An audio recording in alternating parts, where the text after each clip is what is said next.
বন্ধুসকল নমস্কাৰ আশা ৰাখিছো আপোনালোক সকলো কুশলে আছে আৰু কুশলে থাকিব লাগে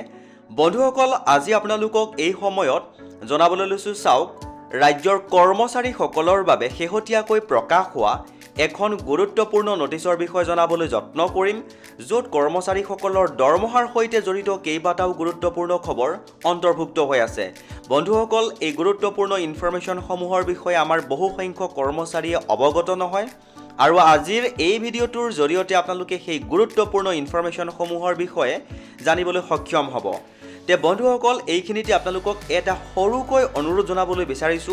যদি আপুনি প্ৰথমবাৰৰ বাবে আমাৰ চেনেলৰ ভিডিঅ' চাই আছে তেনেহলে অনুগ্ৰহ কৰি চেনেলটো সাবস্ক্ৰাইব কৰি হাতত ৰাখিব কিয়নো এজন কৰ্মচাৰীৰ চাকৰি জীৱনৰ সৈতে জড়িত বিভিন্ন সময়ত প্ৰকাশ হৈ থকা কিছুমান গুৰুত্বপূৰ্ণ ইনফৰমেশন আপোনালোকক জনাবলৈ আমাৰ চেনেলৰ মাজেৰে চেষ্টা কৰা হয় তে বন্ধুসকল শেহতীয়াকৈ যিখন গুৰুত্বপূৰ্ণ নটিছ প্ৰকাশ হৈছে জনাবলৈ লৈছো চাওক কৰ্মচাৰীসকলে কৰিব লাগিব কেইবাটাও দৰকাৰী কাম বন্ধুসকল এইখিনিতে জনাবলৈ লৈছো যে যোৱা কেইটামান দিন আগতে চৰকাৰৰ ফালৰ পৰা কৰ্মচাৰীসকলক জিৰ' প্ৰিমিয়ামৰ এটা টাৰ্ম ইনস্যুৰেন্স দিয়াৰ কথা উল্লেখ কৰিছিল আৰু সেই মৰ্মে চৰকাৰে ষ্টেট বেংক অফ ইণ্ডিয়াৰ লগতে অন্যান্য বাণিজ্যিক বেংকসমূহৰ লগত এখন MOUত স্বাক্ষৰ কৰিছিল আৰু বন্ধুসকল সেই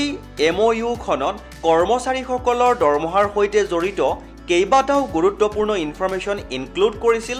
আৰু আজিৰ এই ভিডিঅ'টোৰ জৰিয়তে সেই গুৰুত্বপূৰ্ণ ইনফৰমেশন সমূহৰ বিষয়ে আপোনালোকক জনাবলৈ যত্ন কৰিম তে বন্ধুসকল দেৰি নকৰাকৈ দেখুৱাবলৈ লৈছো চাওক দৰমহাৰ একাউণ্টসমূহ কি হ'ব লাগিব কেনেকুৱা হ'ব লাগিব জনাবলৈ লৈছো আপোনালোকে মন কৰিব স্যালাৰি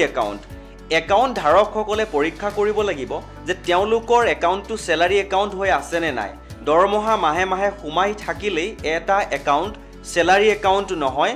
স্যালাৰি একাউণ্ট হিচাপে ষ্টেট বেংকে হওক বা অন্যান্য যি বেংকসমূহ আছে তেওঁলোকৰ এটা শ্ৰেণী থাকে সেই শ্ৰেণীত আপোনাৰ একাউণ্টটো আছে নে নাই এবাৰ পৰীক্ষা কৰিব মই চমুকৈ জনাবলৈ যত্ন কৰিছো যদি স্যালাৰি একাউণ্টটো সেই তেওঁলোকৰ স্যালাৰি একাউণ্ট পেকেজত যদি ইনক্লুড হৈ থকা নাই তেনেহলে শাখালৈ লিখিত আবেদন দাখিল কৰি অনুৰোধ জনাব লাগিব বেংকে প্ৰয়োজনীয় সংশোধন আৰু শ্ৰেণী বিভাজন কৰিব নতুনকৈ খুলিবলগীয়া একাউণ্ট যদি একাউণ্ট প্ৰশিক্ষণ একাডেমি বা কেন্দ্ৰত খোলা হয় সাপোজ যদি কোনোবা আৰক্ষী বিভাগত নিযুক্তি পাইছে বা তেওঁলোকৰ তাতে যদি কৰিছে তেতিয়া হলে তেন্তে দৰমহা পেকেজ হিচাপে স্বয়ংক্ৰিয়ভাৱে শ্ৰেণীবদ্ধ কৰা হ'ব অৰ্থাৎ তেওঁলোকৰ যেটো স্যালাৰি একাউণ্ট হ'ব সেইটো বেংকৰ ফালৰ পৰা নিজাববীয়াকৈ স্যালাৰি একাউণ্টৰ তেওঁলোকৰ যেটো শ্ৰেণী আছে বা ক্লাছ আছে তাতে ইনক্লুড কৰিব বুলি উল্লেখ কৰিছে কৰ্মচাৰীয়ে একাউণ্ট থকা শাখালৈ যোগাযোগ কৰি নম্বৰ সংশোধন কৰিব পাৰিব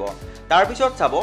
ৰাজ্য চৰকাৰৰ দৰমহাৰ পেকেজ বেংকে কেৱল ৰাজ্য চৰকাৰৰ নিয়মিত বা স্থায়ী কৰ্মচাৰীসকলক দৰমহাৰ পেকেজ সুবিধা প্ৰদান কৰিব যদি একাউণ্ট দৰমহা পেকেজ হিচাপে শ্ৰেণীবদ্ধ নহয় সেই একাউণ্ট সুবিধাৰ আওতাত নাহিব মন কৰিব কথাটো যদি স্যালাৰি একাউণ্ট নহয় তেনেহলে সেই সুবিধাসমূহ অৰ্থাৎ জিৰ' প্ৰিমিয়ামৰ যেটো ইনস্যুৰেন্সৰ কথা কৈছে সেই সুবিধাৰ আওতাত নাহিব বুলি উল্লেখ কৰিছে গতিকে আপোনাৰ নিজস্ব একাউণ্টটো স্যালাৰি একাউণ্ট হৈ আছে নে নাই সেইটো এবাৰ চেক কৰিব তাৰ পিছত চাব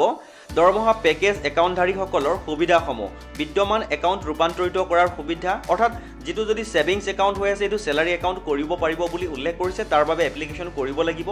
তাৰ পিছত বীমাৰ কভাৰসমূহ চাব 100 লাখলৈকে হ'ব যদিহে এক্সিডেন্ট হয় আৰু যদিহে বিমান দুৰ্ঘটনা হয় তেতিয়া হলে 160 লাখলৈকে হ'ব আৰু ৰূপে ডেবিট কাৰ্ড ব্যৱহাৰ কৰি টিকেট ক্ৰয় কৰিলে চৰে নকৰাক তেওঁৰ যদি কিবা এটা দুৰ্ঘটনা হয় তেতিয়া হলে 160 লাখৰ সৈতে 50 লাখ প্লাস হ'ব স্থায়ী সম্পূৰ্ণ অক্ষমতাৰ বাবে হ'ব 100 লাখ স্থায়ী আংশিক অক্ষমতাৰ বাবে হ'ব 80 লাখ তাৰ পিছত গোট আধাৰিত জীৱন বীমাৰ কাৰণে হেতু হ'ব 10 লাখ তাৰ পিছত চাব জনাবলৈ লৈছো মজুৰি নোহোৱাৰ এইখিনি মেইন কথা অৰ্থাৎ মানে বেছি ইম্পৰ্টেন্ট ইনফৰমেশন যদিহে স্যালাৰি একাউণ্টত কিবা কাৰণত স্যালাৰি বন্ধ হৈ থাকে তেতিয়া কি হ'ব 3 মাহৰ অধিক মজুৰি জমা নোহোৱালে কি হ'ব ষ্টেট গভৰ্ণমেণ্ট স্যালাৰি পেকেজ একাউণ্ট সাধাৰণ সেভিংছ একাউণ্টলৈ ৰূপান্তৰিত হ'ব অৰ্থাৎ যদি কোনোবা এটা একাউণ্টত যদি কন্টিনিউয়াস 3 মাহ যদি স্যালাৰি বন্ধ হৈ থাকে তেতিয়া হলে সেইটো যেটো বেংকৰ স্যালাৰি একাউণ্ট হিচাপে তেওঁলোকৰ স্কিম আছে সেই স্কিমৰ পৰা সেই একাউণ্টটো ছেভিংছ অৰ্থাৎ নৰ্মেল ছেভিংছ একাউণ্টলৈ কনভাৰ্ট হৈ যাব বুলি উল্লেখ কৰিছে আৰু যেতিয়াই কনভাৰ্ট হ'ব তেতিয়া কিন্তু সেই সুবিধাসমূহ নাথাকিব অৰ্থাৎ যি ইঞ্চুৰেঞ্চৰ সুবিধাসমূহ আছিলে সেই সুবিধাসমূহ নাথাকিব পুনৰ মজুৰি জমা হ'লে কৰ্মচাৰীয়ে আবেদন কৰিলে পুনৰ স্যালাৰি পেকেজ একাউণ্টলৈ চালু কৰিব পাৰিব অৰ্থাৎ তাৰ মানে যদি আকৌ স্যালাৰি হয় তেতিয়া আকৌ এপ্লাই কৰি হেতু স্যালাৰি একাউণ্টলৈকে কনভাৰ্ট কৰিব পাৰিব বুলি উল্লেখ কৰিছে আৰু যদি 3 মাহতকৈ অধিক সময় মজুৰি নোহোৱাৰ কাৰণ কৰ্মচাৰী নিয়ন্ত্ৰণৰ বাহিৰে হয় কৰ্মচাৰী নিয়োগকৰ্তাৰ সম্পৰ্ক বজাই ৰাখিলে অৰ্থ বিভাগৰ বিশেষ প্ৰমাণপত্ৰৰ ভিত্তিত মজুৰি জমা হোৱা দিনটোৰ পৰা সকলো সুবিধা প্ৰদান কৰা হ'ব তে বন্ধুসকল ইতিমধ্যে গম পাইছে গুৰুত্বপূৰ্ণ কিছুমান ইনফৰমেশন অৰ্থাৎ প্ৰথমতে আপোনালোকে নিজৰ একাউণ্টটো চেক কৰিব এটো স্যালাৰি একাউণ্ট হয় নে নহয় দৰমহা সোমাই থাকিলে স্যালাৰি একাউণ্ট নহয় স্যালাৰি একাউণ্ট হিচাপে তেওঁলোকৰ স্কিমত আছে নে নাই হেতু চেক কৰিব আৰু কিবা কাৰণত যদি 3 মাহ বন্ধ হৈ যায় তেতিয়া হলে গোটেই স্কিমটোৰ পৰা আতৰি আহি নৰ্মেল একাউণ্টলৈ কনভাৰ্ট হ'ব বন্ধুসকল সেই যিখন তেওঁলোকে MOU প্ৰকাশ কৰিছিল তাত যথেষ্ট কিছুমান ইনফৰমেশন ইনক্লুড কৰিছে যথেষ্ট দীঘলীয়া আমি পাৰ্ট বাই পাৰ্ট কভাৰ কৰিবলৈ যত্ন কৰিম আজিৰ এই ভিডিওটোৰ জৰিয়তে আপোনালোকক এইখিনি ইনফৰমেশন জনাবলৈ যত্ন কৰিলো পাছৰ ভিডিওত আৰু কিছুমান গুৰুত্বপূৰ্ণ ইনফৰমেশন আপোনালোকক জনাবলৈ যত্ন কৰিম